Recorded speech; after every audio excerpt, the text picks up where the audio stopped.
दोस्तों, आप सबका स्वागत है आपके अपने चैनल गवर्नमेंट एग्जाम स्टडी में। दोस्तों, हम अपनी सीरीज़ को कंटिन्यू करते हुए आज नया लेकर आए हैं आपके लिए यूपी ट्रिपल एससी की परीक्षाओं में पूछे गए सभी विज्ञान के प्रश्न। पिछले हमने अभी इसमें इतिहास, भूगोल, संविधान और विज्ञान में हम लोगों ने अभी तक फिजिक्स और केमिस्ट्री कंप्लीट कर लिया है। आज हम बायो के क्वेश्चंस को लेकर आए हैं। शुरू करते हैं दोस्तों। जैसे पहला प्रश्न आया था कि सामान्य सर्दी जुकाम के विरुद्ध टीकाकरण अधिक प्रभावी क्यों नहीं है। तो क्यों नहीं है दोस्तों, एक ऑप्शन था उसमें, इस बीमारी में राइनो वायरस के विभिन्न प्रकार विद्यमान रहते हैं जो टीकाकरण अप्रभावी बना देते हैं। इसी वजह से नॉर्मल जो आपका सर्दी जुकाम होता है उसके विरुद्ध टीकाकरण नहीं किया जा सकता है। अगला प्रश्न आया था आपका ये आपका पूछा गया था यूपी ट्रिपल एससी के सारे प्रीवियस ईयर के क्वेश्चन है दोस्तों। यहाँ पर निम्नलिखित में से कौन सी धातु मानव ने सर्वप्रथम प्रयुक्त की है। तो कौन सी धातु दोस्तों? तांबा जो है वो मानव ने सर्वप्रथम प्रयुक्त की है। अगला देख लेते हैं। विटामिन जिसमें मुख्य रूप से पशु उत्पादों में जैसे मांस और डेयरी उत्पादों में पाया जाता है, कौन सा विटामिन है? उसका नाम है विटामिन B12। इसका जो केमिकल नाम है वो क्या है? साइनोकोबैलामिन। ठीक है, साइनोकोबैलामिन। आगे देख लेते हैं। रोजा हिबिस्कस, ये किसका नाम है दोस्तों? तो रोजा हिबिस्कस जो है किसका वैज्ञानिक नाम है पूछा गया था। आपको रोज़ दिया गया था, यानी कि गुलाब, गेंदा, ये सब दिया गया था। तो जिसको पता होगा हिबिस्कस जो है वो गुड़हल का इंग्लिश नाम है, तो आप उसका ऑप्शन मार लेंगे रोजा हिबिस्कस। आगे देख लीजिए। प्रकाश संश्लेषण में रोशनी किस ऊर्जा में परिवर्तित होती है? तो प्रकाश संश्लेषण में रोशनी जो है वो रासायनिक ऊर्जा में आपकी परिवर्तित होती है। ठीक है, आगे देख लेते हैं। सेम ऐसे ही क्वेश्चन एग्जाम्स में आए, वही मैं आपको बता रही हूँ। चींटियों के अध्ययन को क्या कहा जाता है दोस्तों? चींटियों के अध्ययन को क्या कहा जाता है दोस्तों? मर्मीकोलॉजी। ठीक है, क्या कहा जाता है? मर्मीकोलॉजी। ये चींटियों के अध्ययन को कहा जाता है। सबसे छोटा अंडा देने वाली पक्षी कौन सी है? हमिंग बर्ड है। सबसे छोटा अंडा देने वाली पक्षी का नाम क्या है? Humming bird. आरबीसी का जीवन काल कितने दिन का होता है? 120 दिन का। बहुत इंपॉर्टेंट प्रश्न है, न जाने कितनी परीक्षाओं में पूछा जा चुका है अब तक। आरबीसी का जीवन काल 120 दिन का। प्रोटीन का क्या प्रयोग है आपकी बॉडी में? तो प्रोटीन वृद्धि और मरम्मत के लिए यूज़ होती है। ठीक है, जब आप कुछ खाते हैं प्रोटीन चीज़ तो वो क्या करती है आपकी बॉडी में? वृद्धि और मरम्मत का काम करती है। एनीमिया क्या है? बॉडी में लोहे की कमी। ठीक है, जो लोहे की कमी हो जाती है उसकी वजह से क्या होता है? एनीमिया होता है। देखिए दोस्तों, जो एनीमिया होता है, जो प्रश्न आया था वो ये आया था कि किस खनिज की कमी से एनीमिया होता है। तो आप मारोगे आंसर क्या? लोहा। और लोहा क्या होता है इसका मतलब? एनीमिया जो होता है वो शरीर में लाल रक्त कोशिकाओं की कमी या खराब लाल रक्त कोशिकाओं के कारण होता है। ठीक है, तो लाल रक्त कोशिकाओं में ही जब आपकी लोहे की कमी अगर पूछा जाए कि किस खनिज की कमी से होता है, आप बताएंगे लोहे की कमी। बेसिकली आपको पता होना चाहिए कि एनीमिया क्या होता है दोस्तों। एनीमिया का मतलब है शरीर में लाल रक्त कोशिकाओं की कमी। ठीक है, आगे देख लेते हैं। हीमोग्लोबिन किसका वहन करता है? तो किसका करता है दोस्तों? ऑक्सीजन का करता है। ठीक है, ऑक्सीजन का। वह तत्व जो रक्त में नहीं पाया जाता है, तो कौन सा तत्व नहीं पाया जाता है दोस्तों? आपको ऑप्शन में दिया होगा लोहा, तांबा, मैग्नीशियम और क्रोमियम। तो आपको पता होना चाहिए कि क्रोमियम जो है वो रक्त में नहीं पाया जाता है। ठीक है, पक्षियों के अध्ययन को क्या कहते हैं? पक्षियों के अध्ययन को कहते हैं ऑर्निथोलॉजी। ठीक है, मानव शरीर की सबसे बड़ी अस्थि कौन सी है? तो सबसे बड़ी हड्डी कौन सी होती है दोस्तों? फीमर, जांग की हड्डी जो है वो सबसे बड़ी है। और सबसे छोटी हड्डी स्टिपीज जो कान के पास होती है। ठीक है, पीयूष ग्रंथि कहाँ पे है आपकी? ये पिट्यूटरी ग्लैंड है, ये आपकी मस्तिष्क में पाई जाती है।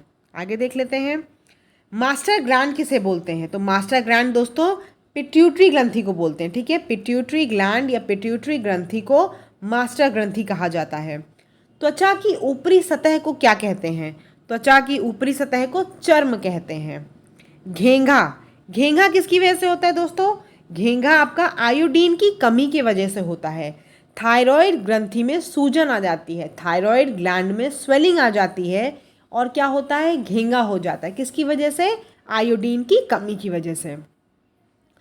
पित्त रस यानी कि बाइल जूस कौन सिक्रीट करता है? तो आपको पता होना चाहिए, लिवर जो है वो बाइल जूस को सिक्रीट करता है।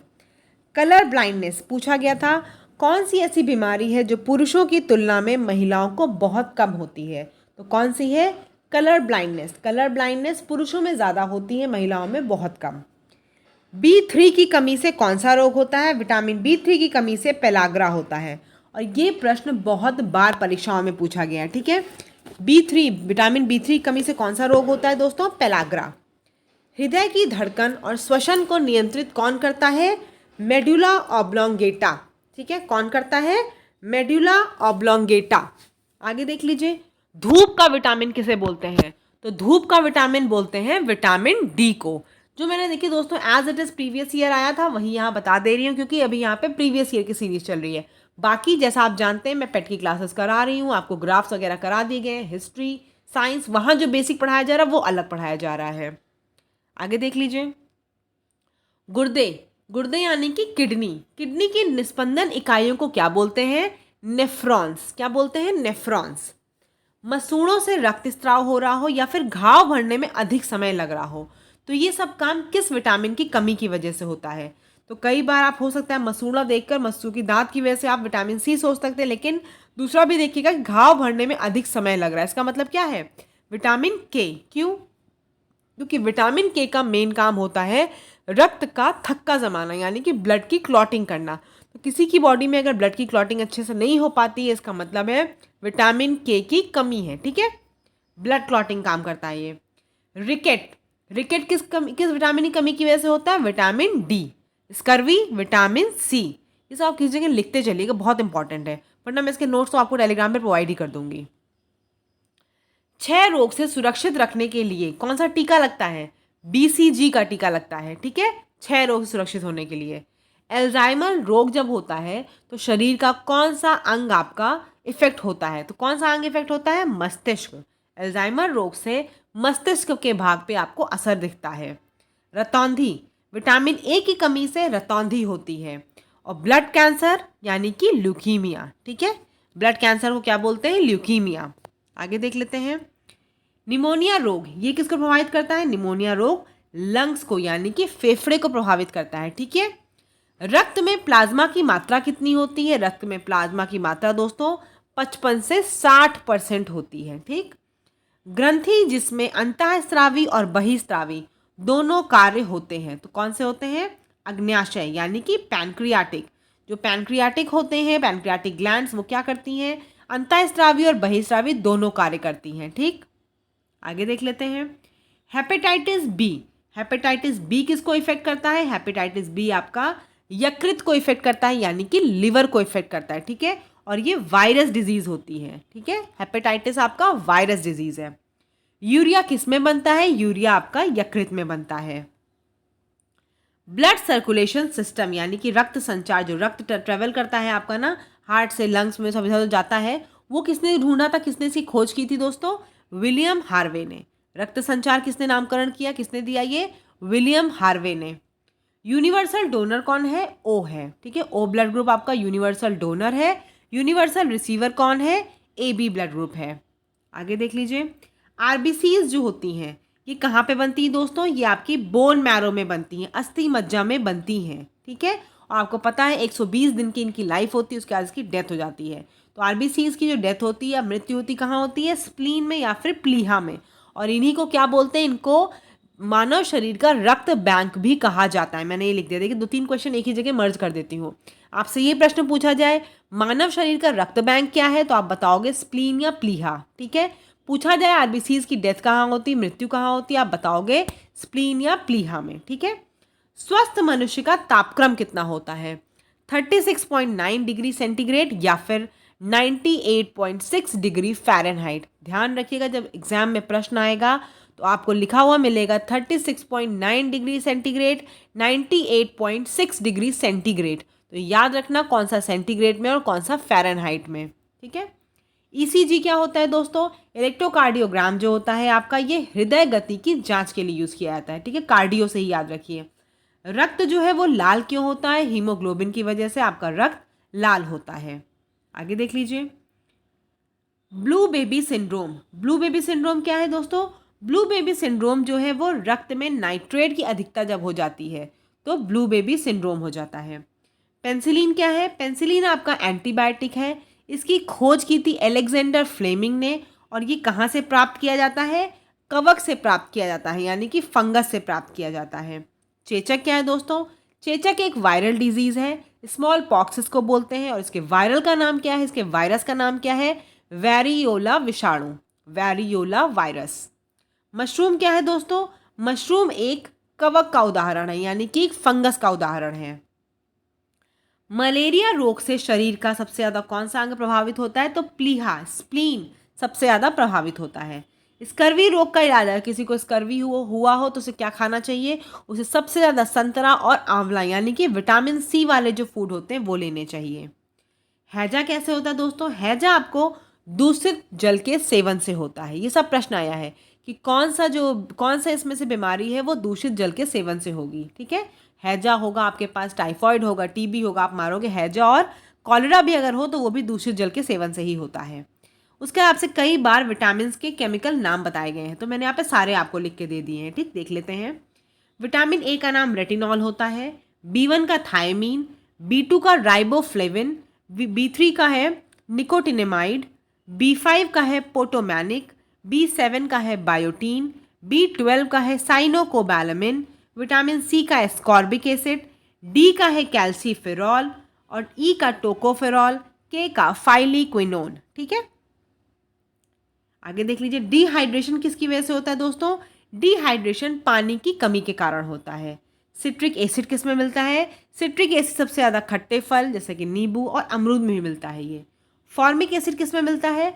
फॉर्मिक एसिड जो लाल चींटी होती हैं उन सबके डंक में होता है। ठीक है, एसिटिक एसिड सिरके में मिलता है, ऑक्जेलिक एसिड पालक में, और सिट्रिक और मैलिक एसिड दोनों किस में मिलता है? टोमेटो में मिलता है। ठीक है, आगे देख लेते हैं।